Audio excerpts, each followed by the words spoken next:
guys, so welcome back to Lex Reads. So in today's video we are doing books from the 50s. So far I've done 90s, 80s, 70s, 60s, so now the 50s, and I have a good amount of them. I think about 10 of them. So I'm gonna do some that are like really well known and some that are not well known. So for the ones that are well known, first is A Raisin in the Sun by Lorraine Hansberry. Everyone knows A Raisin in the Sun. Such a good play. Girl, this came out in 1959, and when I tell you, Walter just always, oh, I cannot stand Walter. What he did with that money, he needed to be beat. That just irks my soul.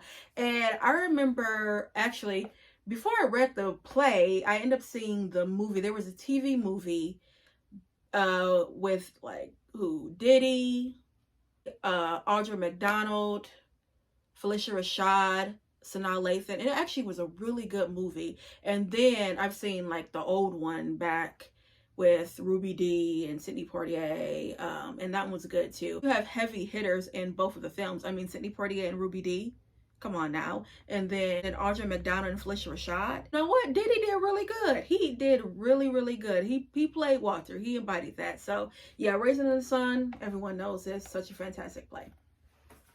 Next is It's All by James Baldwin. Okay, so the first one, Giovanni's Room, that came out in 1956, and this was really ahead of his time, and he was very bold to do this book because there's no Black characters in this book.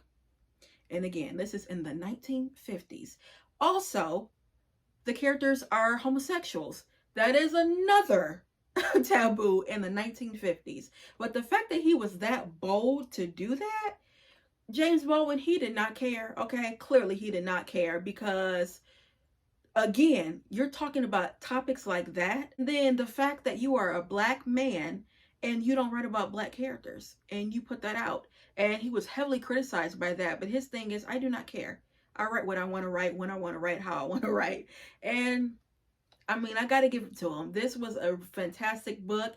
It's clearly ahead of its time. Sometimes when I read this, when I was reading it, I felt like this book came out in the 50s. It was that modern. So that's what James Baldwin does for you. And I'm a huge fan of his fiction works. Okay, next is Notes of a Native Son, and this came out in, I believe this came out in 1955, and this it's categorized as a critical analysis. He is talking about Native Son, which is written by Richard Wright, and he's really kind of criticizing it a little bit. If you have read Native Son, Lord, Bigger Thomas, that is a book that you will never forget. Okay, and it's also a book that it was written in what, the 1930s, and the fact that you had Bigger,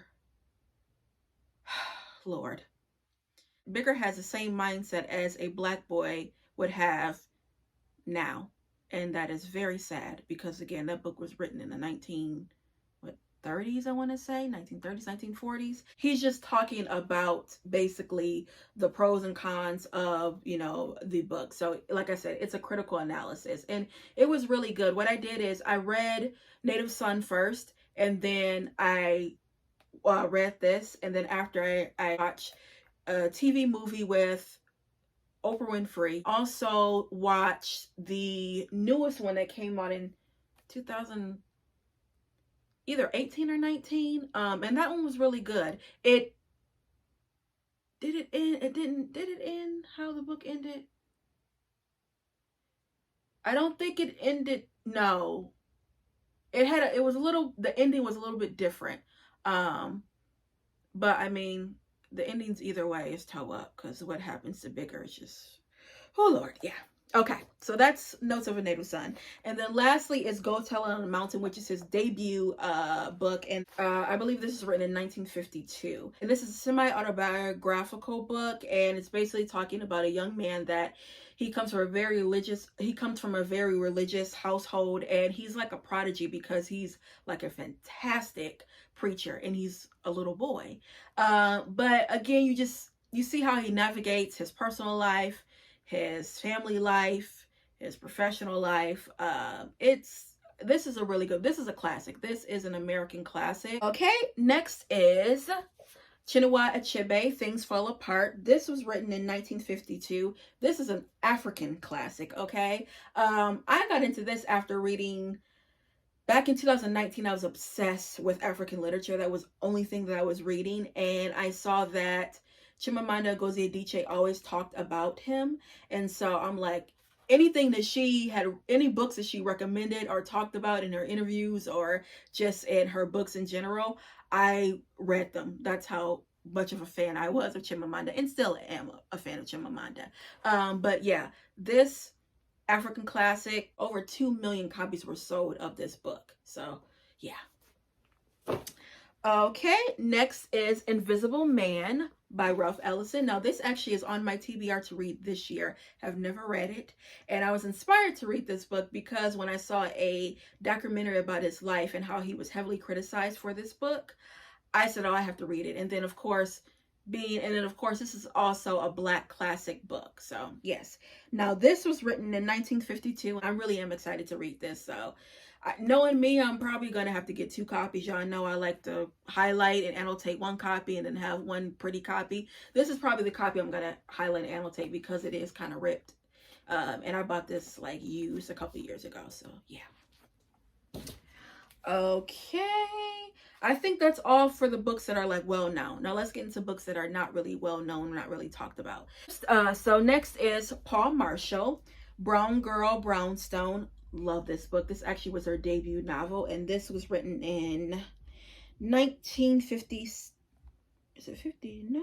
Yeah, 1959. And this is a coming of age story. You have a girl named Selena who, her parents are from Barbados, and they migrated to New York. And that daddy, he like, I don't want to be here. It's too cold. I want to go back to my homeland. And the mom's like, no, we have to own property. That's the mom's thing. I have to be a landowner. I want to be a house owner. And you see how it goes. And then you have Selena, who, again, it's a coming of age. So she's growing into herself, growing into her womanhood. And girl, it was a really good book. And this is another book I forgot that it was written in the 1950s because, girl, some things happen in this book. Okay, next is Gwendolyn Brooks. Now, I have this collection. It's called Blacks. But the book I wanted to highlight actually is a book, her only novel, which is Maud Martha. And that was written in 1953. I've never read that book. I need to read that book. And then this collection also has Annie Allen, which is written in 1950, and she won a Pulitzer Prize for that book, and she was the first African American to win that. So Gwendolyn Brooks she's a go. She is known for poetry. I would say my favorite poem by hers, clearly, is "We Were Cool." I mean, come on now, I just love that. Probably "We Were Cool" is my favorite. Next is Alice Childress, Like One Other Family. Y'all know I love this book. I actually did a reading vlog on it a couple months ago. This was written in 1956. And girl, it's about a domestic named Mildred. And Mildred kills me. Mildred's like, I didn't come to work. I didn't come to clean. I didn't come to do all of that. And it's like, girl, you are domestic. That's what they're paying you for. She's like that. I love her. And these reading like short stories. It was a one that I love called The Pocketbook Game, where her white employee, she would always, when Mildred would clean or be in her house, she always had her pocketbook always on her shoulder, like she was go steal, right? One day she asked Mildred to go up to the super's apartment so she can ask her something or whatever. And she's like, okay.